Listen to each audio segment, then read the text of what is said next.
Kjære alle sammen. Wow, this was very tall. I'm going down. Okay. Welcome, everybody. It's great to have you here. This is going to be a very strong afternoon. Welcome to the Holocaust Center. I'm the director here, Guri Hjeltnes. And it's a pleasure to see so many of our guests who used to come here. And we also have people who haven't been at the center before. So welcome, everybody. This will be a mixture of Norwegian and English today. Most Norwegian, because we know a lot of you speak Norwegian. But there will be absolutely a part of this that will be understandable for everyone. Dette det siste søndagsarrangementet her på HL-senteret i høsten 2019. Vi har hatt en ja, vi klare for neste program. Vi har allerede begynt i 2019, og vi har planer for 2018. Vi har hatt mellom 25 og 30 dager.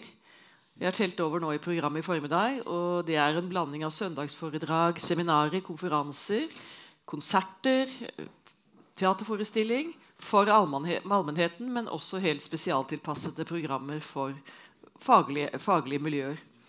Det en stor ære å ha dere her. I dag det 9. desember. Det 70 år siden på denne dagen at FNs generalforsamling enstemmig vedtok FNs folkemordskonvensjon. Han som utmyntet begrepet folkemord, Raphael Lemkin, satt ringside. Juristen Lemkin hadde deltatt i Nürnberg-prosessene i en periode hvor han også parallelt fikk vite at han hadde mistet 50 medlemmer i Warszawa-gettoen, i leire, på dødsmarsjer.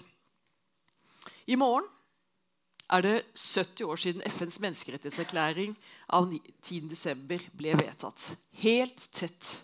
Samantha Power, den amerikanske intellektuelle, skriver i sin bok A Problem for Hell at Lemkin var nesten litt sjalu på Eleanor Roosevelt og de som bidro til å lage menneskerettighetserklæringen. Noe var selvfølgelig konkurranse, at begge deler kom opp samtidig til votering i generalforsamlingen. Men Lemkin hadde også en oppfatning av at slike rene erklæringer var meningsløse. Han ønsket noe mer bindende. Kanskje det historiens ironi. Kanskje har menneskerettserklæringen hatt større innflytelse enn konvensjonen. Vel, det får vi vite nå. For det første temaet i dag hva var intensjonen med traktatene fra 1948, og de fortsatt relevante? Det veldig spennende å introduce Anton Weiss-Wendt, our senior researcher. This year he has produced actually 3 books on genocide and the UN convention.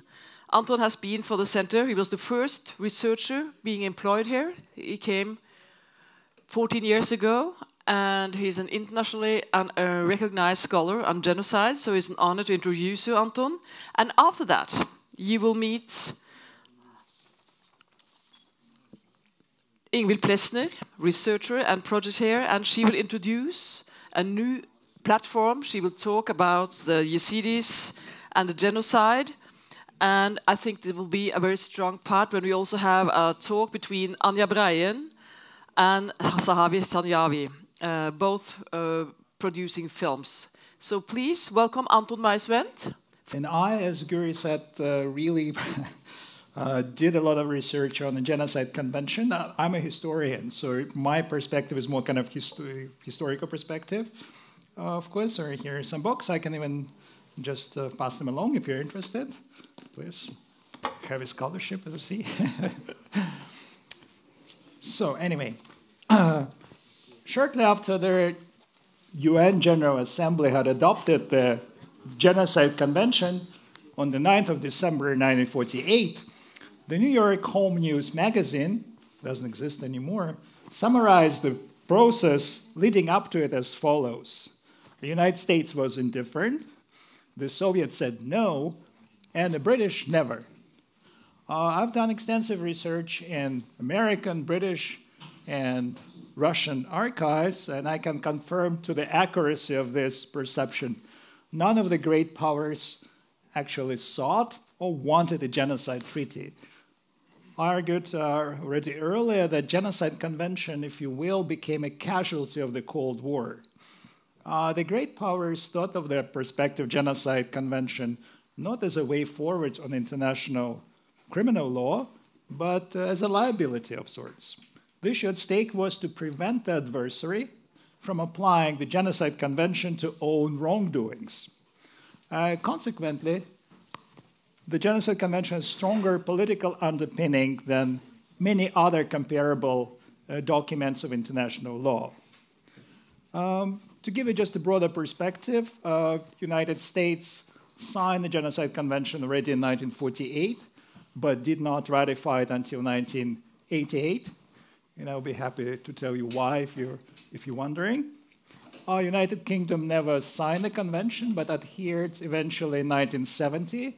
And the Soviet Union signed the convention in 1949, ratified with 2 reservations in 1954, and eventually withdrew the reservations under Gorbachev perestroika in 1989. In my research, as you can see in the books, they're making rounds here, I focus mainly on the sort of Soviet perspective on Genocide Convention, so I may as well start with that. Raphael Lemkin, the Polish-Jewish scholar and kind of godfather of Genocide Convention, he was also the one who came up with the word genocide, approached members of nascent United Nations in October 1946 with a request to put the issue of genocide on the agenda of the First General Assembly.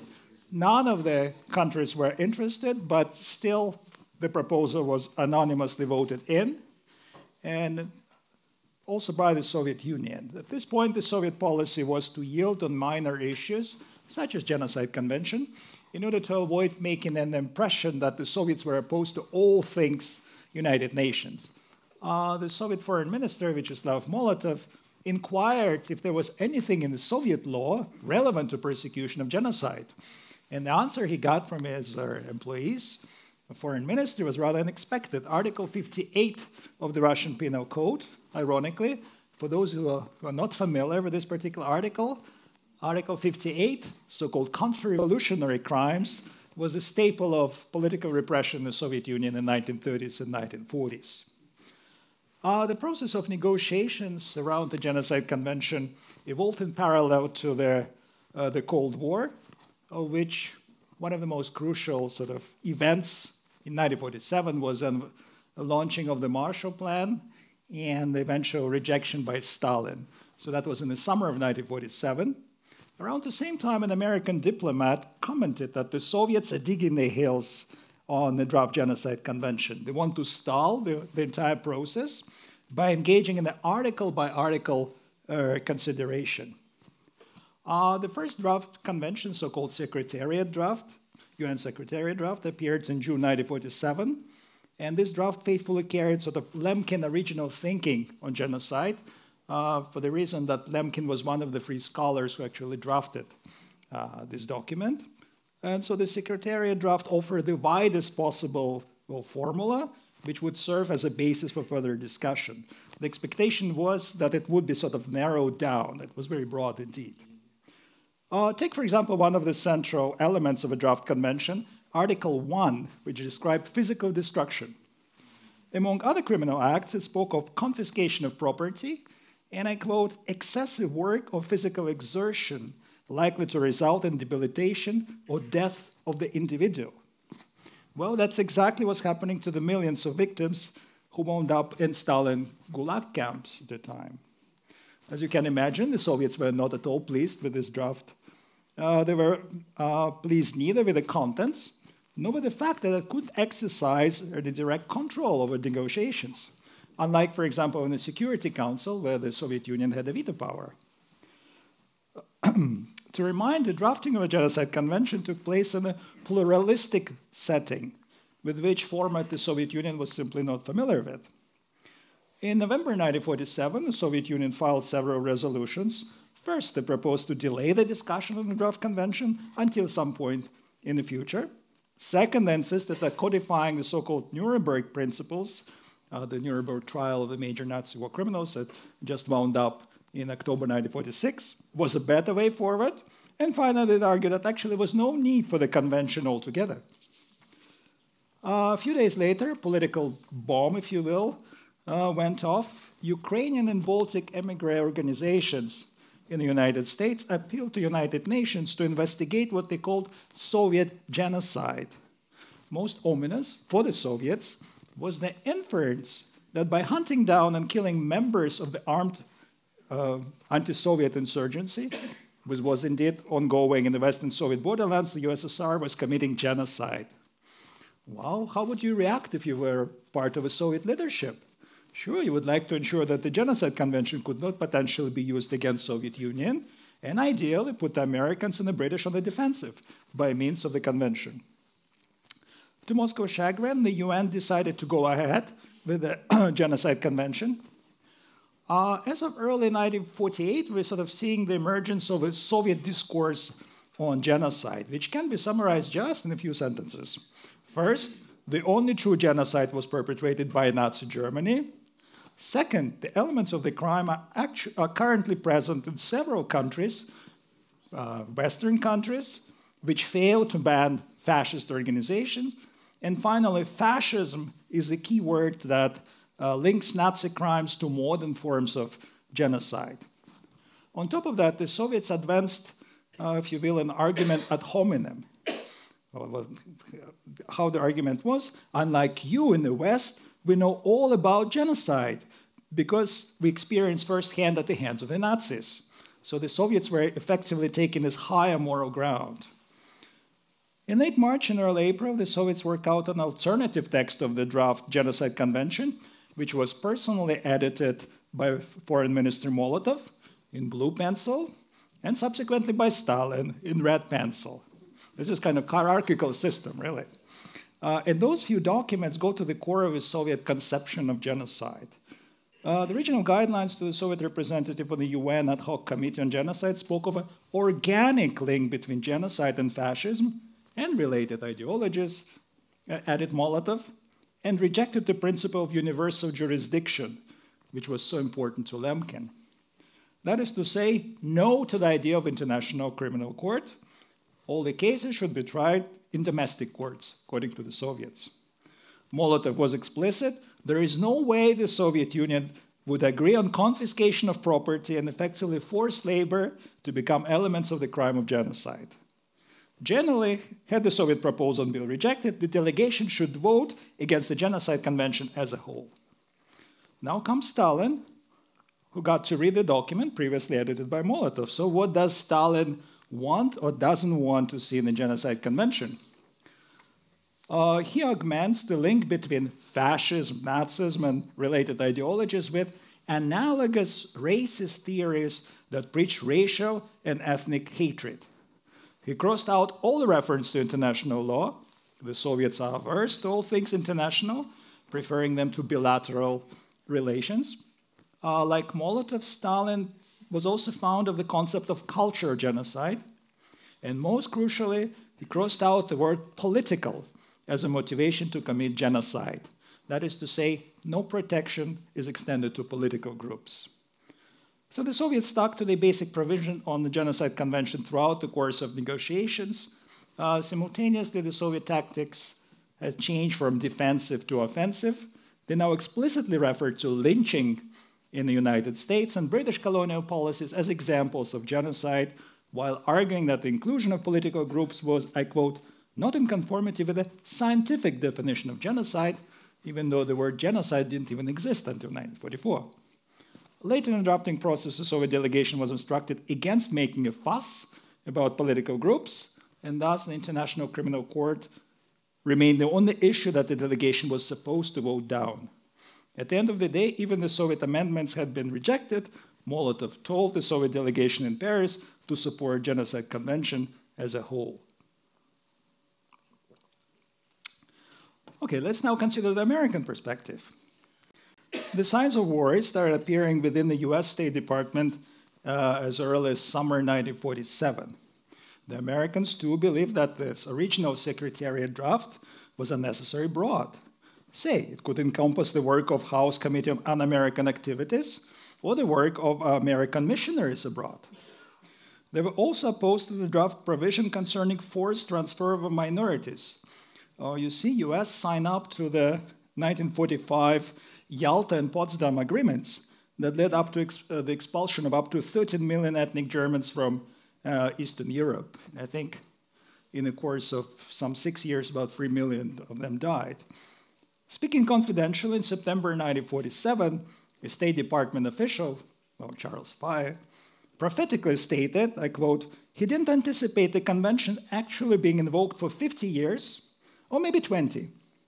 And now here I'm counting 1947 plus 50, that makes 1997. The first conviction on genocide, so-called Akayeshu case, was in 1998. Of course, that's a coincidence. Fye was not Nostradamus or anything like that. So consequently, the first official US communication on the matter of genocide argued against the inclusion of forced exile and linguistic groups, yet supported the inclusion of political groups and universal jurisdiction. The final decision on the International Criminal Court lay outside of purview of the Genocide Convention, according to Americans. Around the same time, that is September 1947, the State Department mentioned for the first time an emerging issue of concern to the US government, racial discrimination against Black Americans. Though at this point in time it was concluded it was unlikely to be considered under the heading of genocide. Nonetheless, as time went on, hate crime became a liability for the United States. Whether the discussion centered on the prospective penal code or state complicity, American diplomats watched out that no element of the Genocide Convention could be construed, I quote, in such a way as to cause us difficulties with cases such as lynching. Going into deliberation of ad hoc committee of genocide in 1948, many an American concern began to mirror Soviet. In essence, the final text of the convention should contain no provisions applicable to past and present abuses committed by the drafting nations. Perhaps the most striking, in my view, was US backtracking on the idea of international penal court. In the opposite case, as the argument went, communist bloc could hypothetically establish an international tribunal to try for genocide American citizens in their custody. The confidential State Department report of June 1948 testified to the draft Genocide Convention becoming a pawn in ideological struggle between the two superpowers. It directly accused the Soviets of fashioning the Genocide Convention into a propaganda weapon, as opposed to the American efforts, of course, to draft sort of a comprehensive legal document. The Americans, the future State Secretary John Foster Dulles, to be precise, briefly toyed with the idea of including economic and social groups in the convention. That idea, however, was instantly dropped along the previous instance on the inclusion of political groups. As of fall of 1948, the former wartime allies found themselves in agreement that the crimes committed by Nazi Germany did constitute quintessential genocide. The incessant Soviet assault drew home the realization that the Genocide Treaty, once adopted, might be turned either way. At this point, it also became obvious that neither the Communist or Western Bloc wanted to establish an international criminal court. Now, very briefly, onward to the British. The British, from the outset, remained skeptical as to the vitality and necessity of the Genocide Convention. Sir Hartley Shawcross, who was the chief British prosecutor at Nuremberg, some would say pragmatically, others cynically, argued in September 1947 that no convention would deter a state from committing genocide. Instead, he suggested relying on existing law as had been formulated and executed at Nuremberg. Only reluctantly did the British adopt a more conciliatory line, conscious of the embarrassing indifference to the crime of genocide that the posturing United Nations had projected. Unlike the Americans, the British stood firm on the issue of political groups. If national, racial, and religious groups were to be protected, argued Shawcross, why not political? The issue of colonialism, as you can imagine, particularly when linked to genocide, made the British feel particularly vulnerable. Preemptively, UK delegate reasoned against extending the treaty's provision to so-called non-self-governing territories, that is, former colonies, as unconstitutional. Here's something interesting. Beside colonial policies, British diplomats, confidentially of course, came up with a number of instances that they thought may potentially be labeled genocide. And it's a pretty long list. The treatment of Jews in Palestine, the expulsion of ethnic Germans from Eastern Europe, the expulsion of communists from Greece. There was a civil war going on in Greece at the time. The treatment of ethnic Germans in the British zone of occupation, firebombing of German cities, and atomic bombs dropped on Hiroshima and Nagasaki.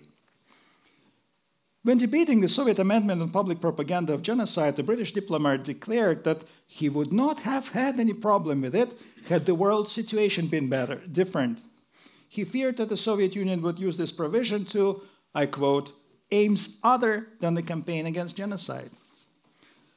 At some point in the discussion, Shawcross raised what appears to be a fundamental problem in international law. I tend to agree in retrospect with Shawcross, and therefore won't to quote him in full, a bit lengthy quotation. So here, Shawcross speaking 1948. While considering with sympathy the idea that the countries of the world should enter in a convention on genocide, I do not feel particularly enthusiastic about the draft convention before the committee. It was a complete delusion, I feel, to suppose that the adoption of a convention of the type proposed, even if generally adhered to, would give people a greater sense of security or would diminish existing dangers of persecution on racial, religious, or national grounds.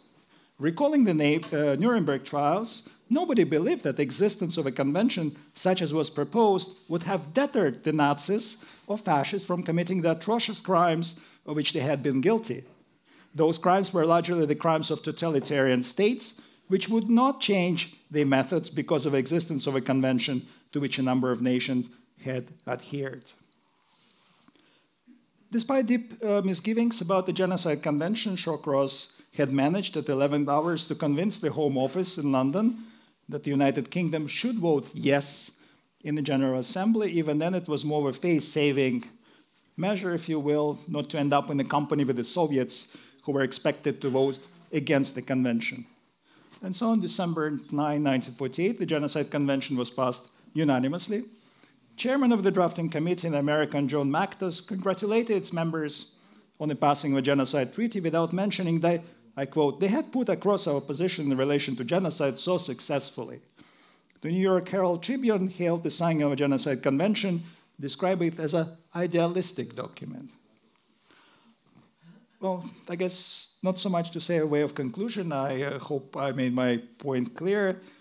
When Raphael Lemkin originally conceived of a genocide convention, he thought that, I quote, such a treaty would take the life of nations out of the hands of politicians and give it the objective basis of law. My research and my talk today suggests the exact opposite outcome, namely primacy of politics over humanitarian or legal considerations in the UN Genocide Convention. Thank you.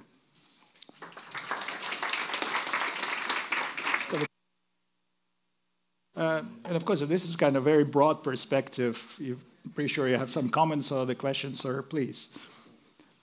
I spent almost 10 years in trying to answer his questions, so anything. Det kan også spørre på norsk hvis du vil. Here's a question. Please use a microphone. Yes, my name is Mama Othman from the University of The Hague, lecturer there. I congratulations for all the efforts that you have done publishing such a huge amount of documents and going through the process for a long time that started. My question is that when did this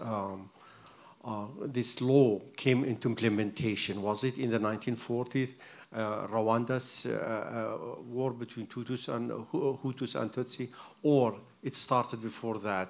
So as far as we know that it stayed as only an ink on a paper till the 90s. So what were the reasons for that it was not implemented? Thank you. Well, it was a very good question indeed. Basically, I mean, the Genocide Convention was dormant for almost 50 years. Indeed, it came back to life after the nation signed so-called Rome Statute in 1993, and the first indictment on charges of genocide, as I mentioned, was in 1998. And the reasons before that was basically constitute my main argument. It was due to the Cold War, that the varying factions were made all possible that the Genocide Convention could not be applied to the respective countries. One of the major holdups was that basically US refused to ratify. That was a major player. Lemkin spent the last 10 years of his life, from 1948 to 1959, trying to convince US to ratify the convention, and he kind of used the argument of, for example, he jumped on the anti-communist bandwagon. He went after this argument that the Soviets were committing genocide as a way of kind of, convince the Americans. He failed at that because Americans were very concerned that the Soviets would accuse them of genocide for racial discrimination, for example. And there were some signs that they were about to do that. And basically that was the reason. I mean, I blame Cold War, if you will. So things really started changing in the late 1980s. Then we see the Cold War coming to an end. The American Senate finally ratified in 1988 under the Reagan administration, and the Soviet Union around just within next 2 months withdrew their reservations. The one reservation was that they opposed that the Genocide Convention could not extend to non-self-governing territories, basically former colonies, kind of a kick against the British. And another one, they're opposed to the International Criminal Court, basically. So not until 1993, convention could have been, applied. Any other questions or comments, please?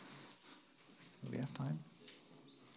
If I am allowed only to extend... Please, yes, absolutely. If I am allowed only to extend the question, could you please give a hint about the reasons that the Armenian genocide is up to now not acknowledged, although it's documented that the Ottoman Empire had or released all the farmans at that time, decrees to eliminate them, but only 30 countries up to now have acknowledged. And what are the reasons?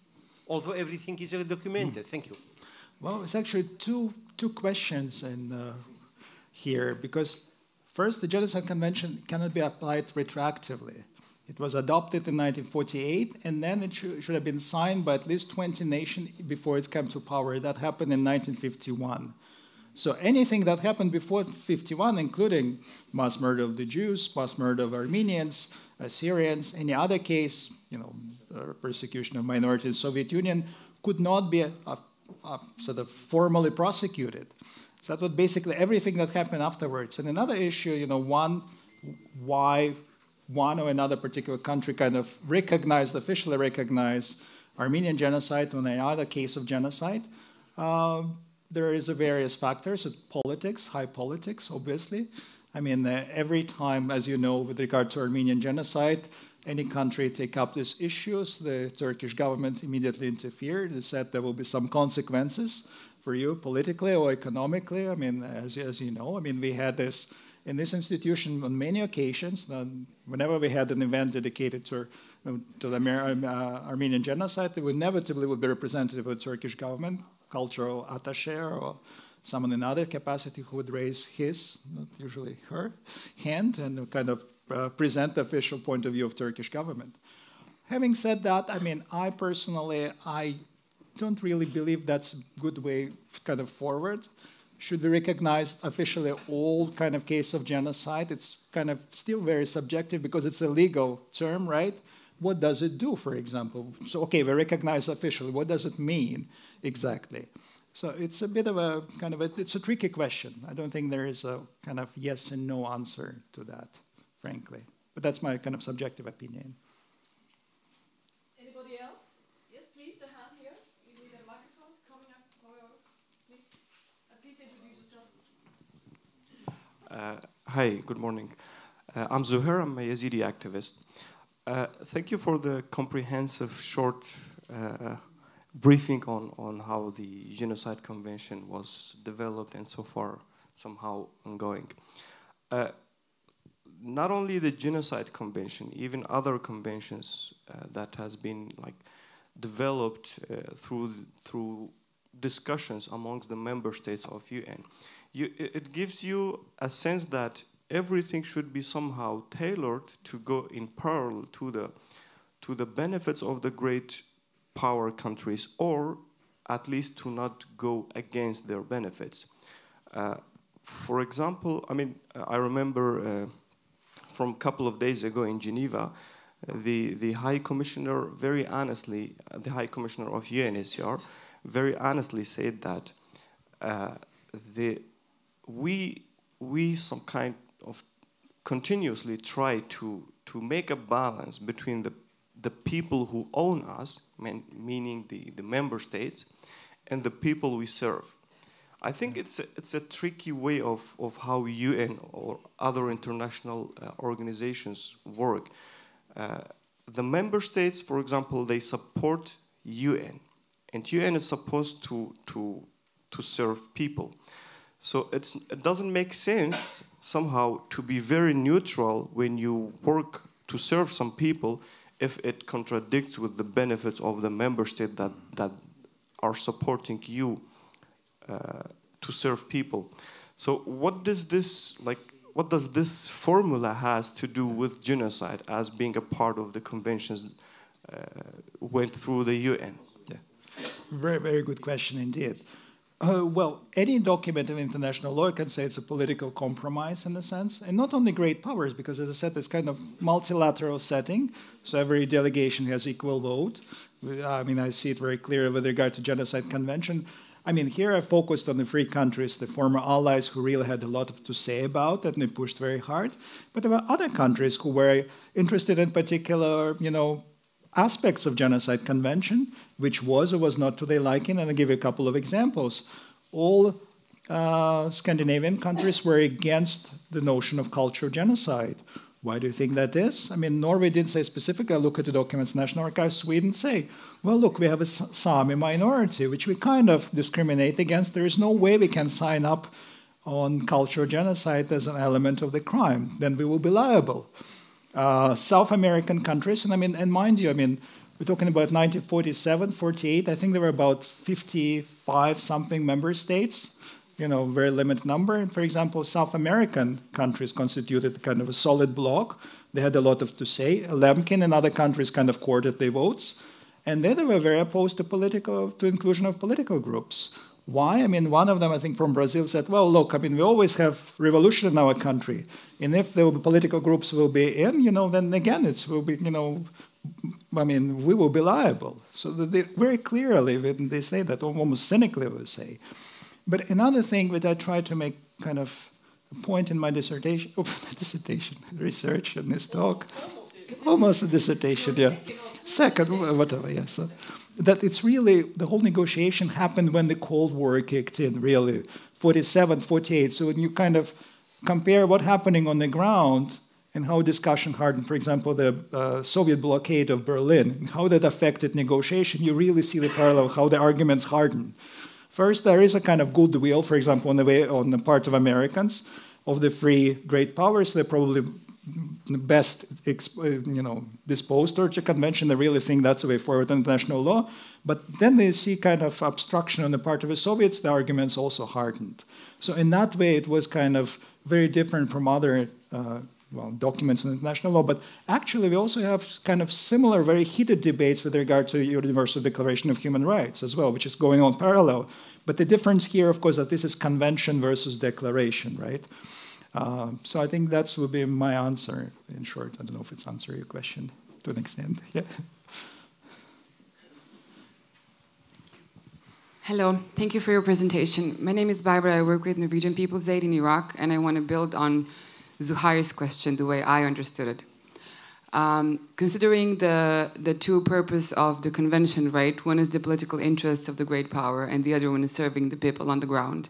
Looking at the Yazidi genocide, what are the realistic hopes and what steps you think have to be taken and will be taken for that genocide to be legally prosecuted, recognized, the way it happened with the genocide in Rwanda, the way it happened with the genocide in Srebrenica? Thank you. Well, of course, here again, it's kind of my personal opinion as a scholar. I'm not a kind of legal scholar. I'm a historian.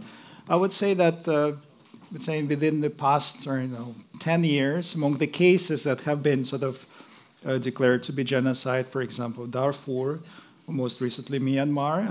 In my view, the attack against the Yazidis probably qualifies as genocide. So in my view, it can be prosecuted as genocide. But again, I'm not a legal scholar. That said, as you well know, in the United States, clear Secretary of State stated that it was a case of genocide. UN said it was genocide. But on the other hand, I mean, you see there's that International Criminal Tribunal, former Yugoslavia and Rwanda winding up. I mean, member states kind of, well, to an extent disappointed how much money they poured into that and how little result they have to show for it. I mean, the number of prosecution or just, you know, the very kind of reconciliation in these countries, how far did they get thanks to the tribunal? So, I mean, now the tribunal in Cambodia, this mixed tribunal winding up its work. So I don't think there is any appetite for such kind of international tribunal. I don't think, realistically speaking, I don't think it's going to happen. Otherwise, yeah, I mean, as a non-legal scholar, I can't really foresee any other sort of legal avenues to prosecute it as a genocide. So frankly, I'm a bit skeptical that it will go. I mean, there'll be any kind of consistent international effort to prosecute it. I mean, as a case of genocide. But that's my opinion.